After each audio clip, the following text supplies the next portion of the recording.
Hi, this is Khemiel from Heart of Sophia. So this month we are going to December, the holiday seasons. So I guess a lot of people would be very busy shopping and preparing for the new year to come. So this month of December, according to the astrology, there isn't very much of a retrograde or planetary influence. But one date that we need to maybe remember is on the 12/12, which is the 12th of December. That day will be a very good day for really consolidating the energy and really to amplify and to make things come to fruition. So this month in December is really about for us how to transit from things that we have already done and also how to close certain chapters that we have yet to close. So this month is really a lot of work if let's say we have not been doing all this on a day to day. So December is really a month that we can do some clearing for our space, because according to different systems of calculations and divinations, December 31st is really the beginning of the new year, especially for in Ziwei or in astrology is really the mark of the new year. So this is actually the period where we close our chapters. So how can we really clear the energy around us and to really help us to do the transitions? So here are some things that I think will be very helpful for you in regards to making this clearing and to make sure that the space is clean. So the first thing I want to talk about is sage. Now sage is actually a very important herb that many traditions use for clearing.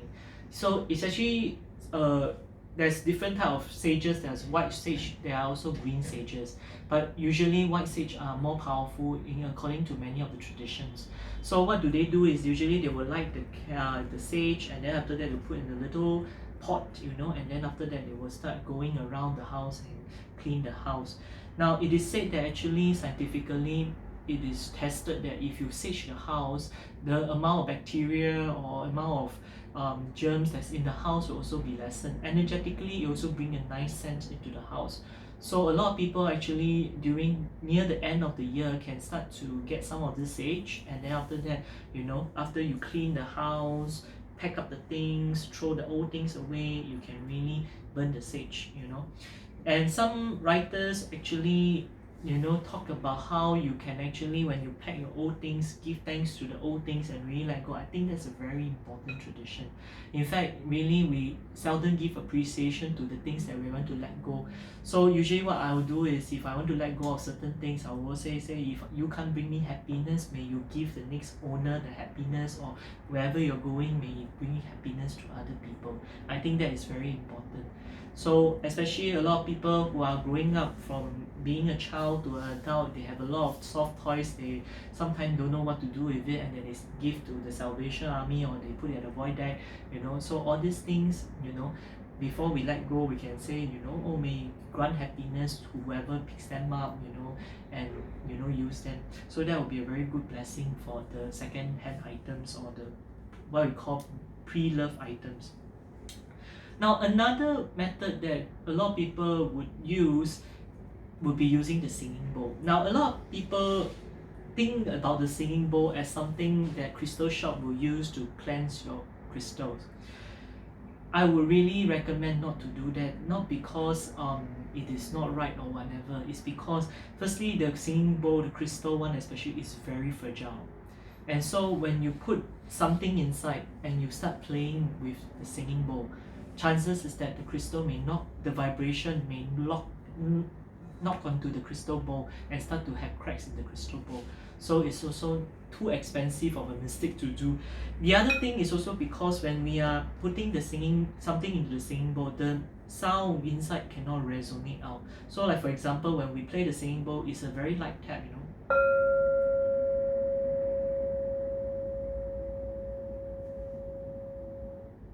So something like this is actually having a resonance that actually heals and cleanses the space. So we don't really need to, put things inside to cleanse. If we want to really cleanse it, we can actually put the object next to it, and then we just like. So this is how you can actually cleanse it properly. So the resonance of the sound is in full impact and it doesn't damage the bowl. So this is what a lot of people do in the commercial market, because Mainly it looks nice and you feel sacred when your item is inside and it's being moved, but actually some crystals can't take that vibration, because when the bowl shake, the crystal structure inside will also be damaged. Like for example, very fragile stones will be very, like cinnabar, all this, they are very fragile. When you do that, it might sometimes damage the stone. So I would not recommend. So if you happen to have a singing bowl, you can actually play the singing bowl and you can do the cleansing like this. So you put it in the center of the room and then you like this, and then you can play.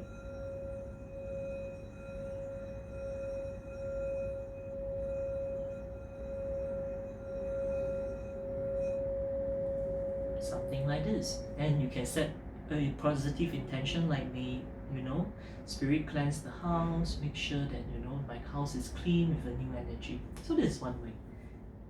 Now, the other item that I'm going to recommend is something that is very, very popular during this period of time. And it's like a new discovery, a new island. It's called Palo Santo. Palo Santo means the holy wood.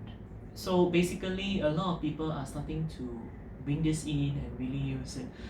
And I would really recommend this if your house has been very stagnant for a long, long time, that you've never done cleansing for God know when.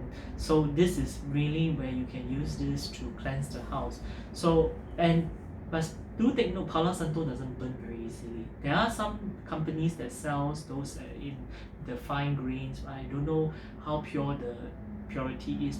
So usually I use the organic, the wood itself. So you can light it and you can again, smudge around the house, especially the corners, and this will really help to clean the house after a pack up, after a cleaning. So this is one way that you can also cleanse the house using, the Palo Santo. And especially if let's say your house that you suspect there's spirits, or you feel there's bad energy, or somebody may have, out of jealousy put a casual curse or hex, you can use Palo Santo to do some cleansing. Yeah, it's more powerful than the white sage. Okay, and so these are the 3 methods I recommend to you all for how to cleanse your space. So if you like our video, please give us a like and subscribe to our channel.